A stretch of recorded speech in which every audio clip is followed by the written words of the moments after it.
my dear young friend, I cannot have a I give pura punsi inspired to give only one film.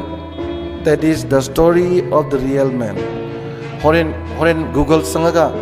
the story of the real man and tharaga Soviet film malivni. Aduda pilot china plane zi kaidana German land sona bada Black Forest tara baka. Pilot china mana rescue team muk chakada nearly 250 kilometers kumbane. Ada mana makhong sapase. Sum chapa ngamak traba. Usa the sapani. Usa the ngamak traba. Sansar sapon. Sansar sapon ngamak traba. Upaga iru sapon. Upaga iru kapong chalena ngamak trena. Thro smai won.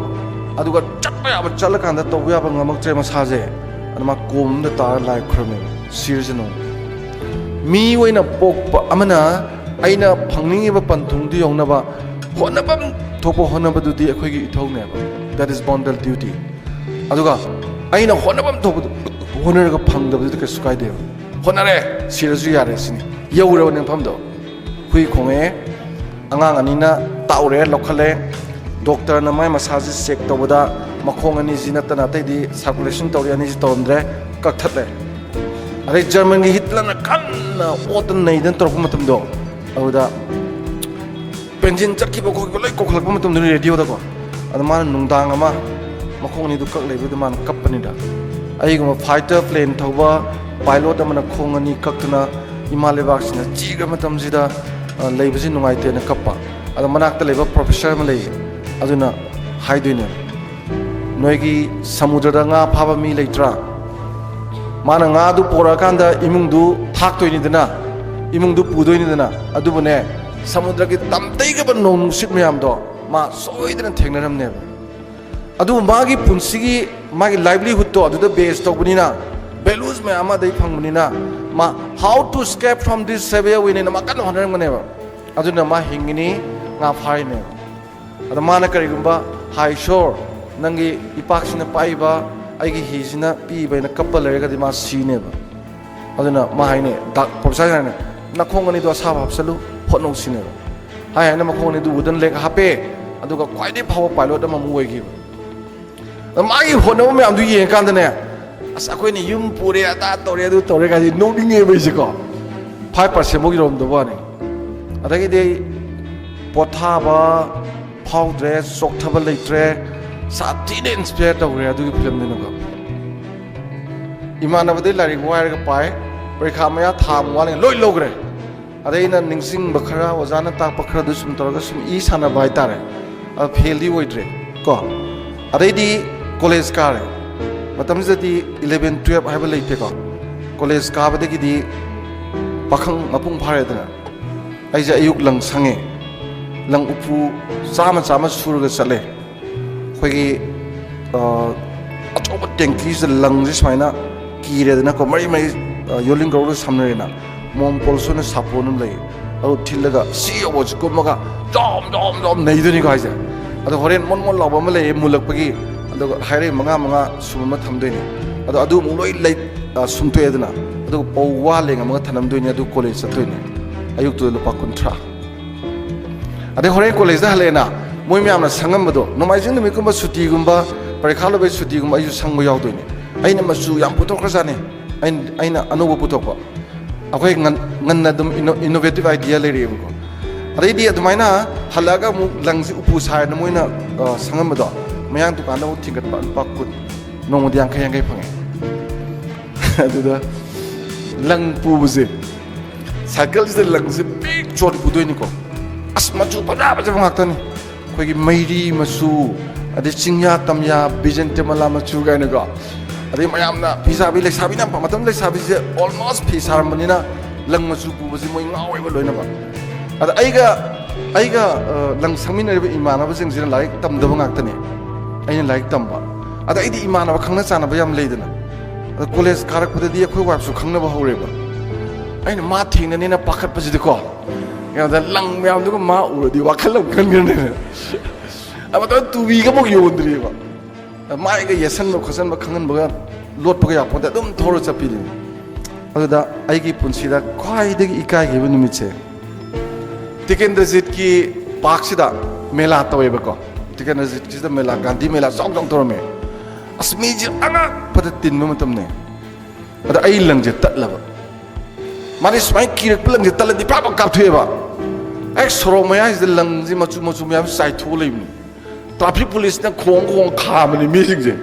ꯑꯗ ꯀꯩ ꯇꯧꯔꯨꯕ ꯅꯤꯡꯗꯅ ꯃꯤ ꯂꯣꯏ ꯌꯦꯡꯕꯅ ꯑꯩꯅ ꯂꯪꯗꯨ ꯈꯣꯡꯀꯠꯄꯗꯨ ꯂꯣꯏ ꯌꯦꯡꯉꯦꯗꯅ ꯃꯌꯥꯝꯁꯦ ꯑꯗ ꯑꯩꯁꯦ ꯃꯥꯏ ꯁꯨꯡ ꯅꯣꯡꯈꯠꯇꯦ ꯀꯅꯥꯒꯨꯝꯕꯅ ꯎꯔꯁꯨ ꯀꯩꯁꯨ ꯇꯧꯗꯅꯕ ꯑꯩꯅ ꯃꯔꯨ ꯑꯣꯏꯅ ꯑꯩꯈꯣꯏꯒꯤ ꯍꯜꯂꯣ ꯌꯥꯎꯔꯝꯒꯗ꯭ꯔꯗꯤ ꯀꯤꯗ꯭ꯔꯦꯀꯣ ꯑꯗꯩꯗꯤ ꯀꯤꯈꯠꯂꯒ ꯂꯥꯛꯑꯒ ꯑꯗꯨꯃꯥꯏꯅ ꯇꯧꯔꯦ ꯑꯗꯨꯒ ꯑꯩ ꯅꯣꯡꯃꯗ ꯂꯨꯄꯥ 50 ꯇꯥꯟꯕ ꯍꯥꯏꯁꯦ ꯕꯕꯥꯒꯤ ꯍꯤꯗꯥꯛ ꯂꯩ ꯕꯕꯥꯒꯤ ꯐꯤꯔꯣꯜ ꯂꯩꯕꯤ ꯊꯥ ꯑꯃꯗ 1,500 ꯃꯇꯝꯗ ꯌꯥꯝꯃꯦ ꯄꯩꯁꯥꯁꯦꯀꯣ ꯑꯩꯒꯤ ꯇꯦꯛꯁ ꯕꯨꯛ ꯂꯩ ꯑꯩꯅ ꯃꯇꯝ ꯀꯨꯏꯅ ꯄꯥꯂꯪꯉꯩꯅ ꯑꯩꯈꯣꯏ ꯂꯦꯟꯇꯟꯗꯣ ꯑꯗ ꯁꯨꯃꯥꯏꯅ ꯖꯣꯝ ꯂꯥꯎꯕ ꯇꯧꯗ꯭ꯔꯦꯅꯦ ꯃꯥꯏ ꯊꯥꯗꯕꯗꯣ ꯄꯥꯂꯪꯗ ꯊꯥꯗꯕꯗꯣ ꯑꯗꯨꯒꯤ ꯌꯥꯝ ꯅꯥꯟꯕ ꯖꯣꯝ ꯂꯥꯎꯕ ꯖꯃꯤꯀꯤꯒ ꯌꯥꯎꯕꯁꯦ ꯑꯩ ꯄꯨꯟꯁꯤꯗ ꯃꯪꯅꯦꯕ ꯃꯁꯤꯗ ꯑꯃꯨꯛꯇꯪ ꯂꯥꯏꯔꯤꯛ ꯄꯥꯔꯗꯤꯁꯦ ꯐꯪꯗꯕꯅꯤ ꯇꯦꯕꯜ ꯆꯧꯀꯤꯗ ꯂꯥꯏꯔꯤꯛ ꯑꯃꯨꯛꯇꯪ ꯄꯥꯔꯗꯤ ꯐꯪꯗꯕꯅꯤ ꯐꯛꯁꯦ ꯇꯨ ꯁꯤꯗ ꯈꯨꯁꯦ ꯍꯧꯖꯤꯛꯇꯤ ꯈꯔ ꯐꯔꯦ ꯊꯥꯏꯅꯗꯤ ꯌꯥꯝ ꯊꯤꯔꯝꯃꯤꯁꯦ ꯁꯨꯃꯥꯏꯅ ꯇꯧꯔ ꯁꯨꯝ ꯄꯥꯕꯒꯤꯀꯣ ꯑꯩ ꯂꯥꯏꯔꯤꯛ ꯌꯥꯝ ꯄꯥꯗꯦ ꯑꯌꯨꯛꯇ ꯄꯨꯡ 1 ꯅꯨꯡꯗꯥꯡꯋꯥꯏꯔꯝ ꯄꯨꯡ 1 ꯑꯗꯨꯒ ꯅꯨꯡꯗꯥꯡ ꯄꯨꯡ 1 ꯄꯥꯏ ꯅꯣꯡꯃ ꯑꯗꯨꯕꯨ ꯑꯩꯅ ꯄꯩꯁా ꯇꯥꯟꯕ ꯍꯧꯔꯛꯄꯗꯒꯤꯗꯤ ꯑꯩ ꯂꯥꯏꯔꯤꯛ ꯐꯖꯅ ꯂꯩꯔꯦ ꯇꯦꯕꯜ ꯆꯧꯀꯤꯗꯤ ꯂꯩꯕ ꯉꯝꯗ꯭ꯔꯤ ꯄꯥꯕꯒꯤ ꯅꯥꯕꯒꯤ ꯈꯣꯠꯄꯒꯤ ꯏꯃꯥꯒꯤ ꯀꯩꯀꯩ ꯇꯧꯔꯒ ꯑꯗꯨꯃꯥꯏꯅ ꯇꯝꯃꯦ ꯑꯗꯨꯅ ꯋꯥꯍꯩ ꯑꯃ ꯍꯥꯏꯕꯁꯦ ꯅꯣꯏꯅ ꯆꯦꯛꯁꯤꯟꯒꯗꯕꯀꯣ ꯋꯥꯍꯩ ꯑꯃ ꯍꯥꯏꯕꯁꯦ ꯂꯧꯁꯜꯂꯒꯗꯤꯅꯦ ꯁꯦꯟ ꯊꯧꯕ ꯂꯥꯛꯄ ꯁꯥꯎꯔ ꯃꯤꯗꯨꯁꯨ ꯅꯪꯒꯤ ꯋꯥꯍꯩ ꯈꯔꯗꯨꯅ ꯁꯥꯎꯗꯨꯅ ꯆꯠꯈꯤꯗꯣꯏꯅꯤ ꯅꯪꯒꯤ ꯊꯕꯛ खनबगी लिखत्खरबा सिलेक्शन कमिटी की मेंबर दो नंगी वाई खरना थबक पिरमदोइनि नंगना पामजग्रबा मीदो वाई खरना मा यारकदोइनि वाई जे या मरुय को वाई मरुय मतम मरुय पुंसी मरुय को अदुबु ngasidi khwaidagi chawa polum ma ai kai muade kari muade mramdi aina khanjabam leiba if I reach I have to be very simple ka if I authority I have to be very polite if I angry I have to be remain silent say nukti laida ni but ngame ko adubu ai usi yam nungai kaim leite tension leite kaim tokde ngona problem amat leite ai gi problem hai babu this is the major problem of me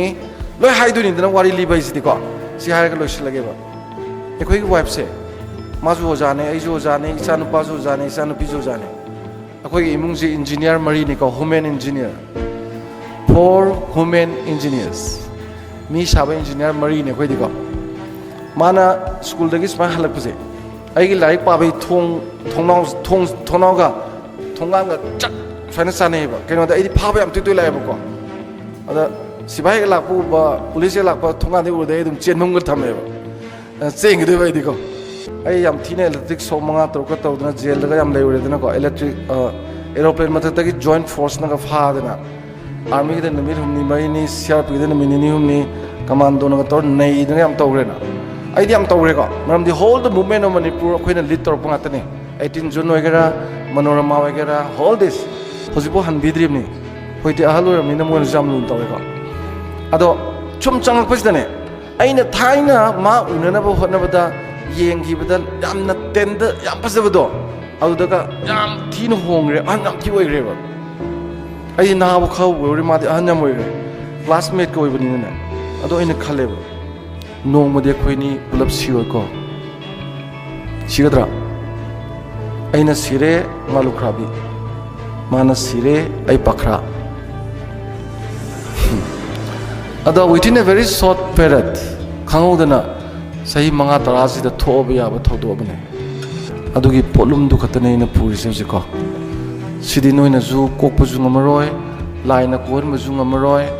natural process natra. Adubu one day ai ramara mati tongana soi le hornitra.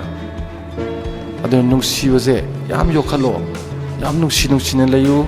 Ima ipa luna tobiyo duga aigi leminari mari mata ama imungi ine ama lun tobiyo bubu bobok yam lun tobiyo kuidramne sigada baka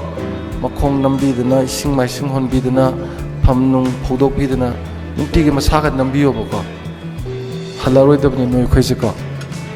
we are in the unreturnable journey.